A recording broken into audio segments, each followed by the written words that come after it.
السلام عليكم صاحب بيال سود وهذا ما أنت مقالة إدين حيو ومقالة عجيبة مهما صوماليات أي هراء تري كعمو ذا شربي وحكو جويان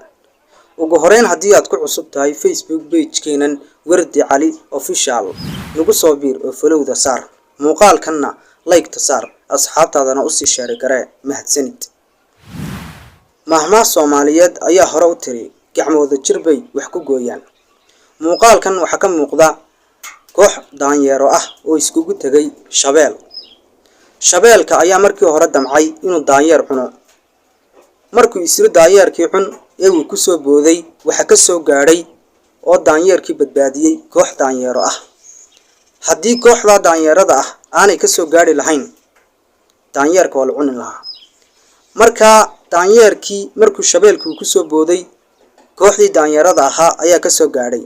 sida muuqaalka kaaga muuqata shabeelkii ayaa cashar u dhigeen shabeelkii ayaa yaabay oo naftiisii la cararay shabeelkii doonayay inuu wax cuno ayaa naftiisii la cararay muuqaalkan wuxuu ku xasuusinayaa mahmaadii Soomaaliyeed ee oran jirtay gacmooda jirbay wax ku gooyaan bal haddaba muuqaalka wax yar ila daawada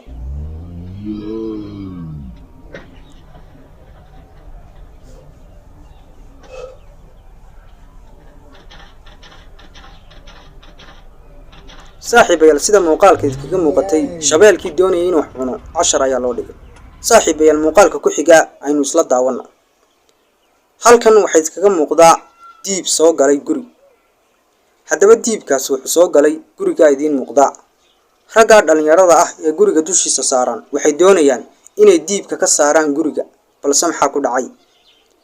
raggii islahaa guriga ka saara diibka isla yagii ayuu eryaday oo isla yagii ayaa naftooda halis gashay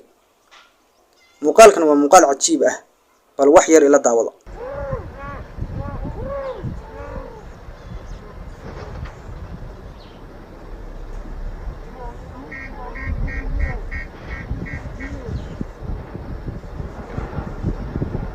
saaxiibayaal aad baad u mahadsantiin meel walba aad joogtaan haddii aad ku cusub tahay Facebook page keenan wardi cali official nagu soo biir oo follow-da saar asxaabtaadana u sii share gareen muuqaalkan oo like tana saar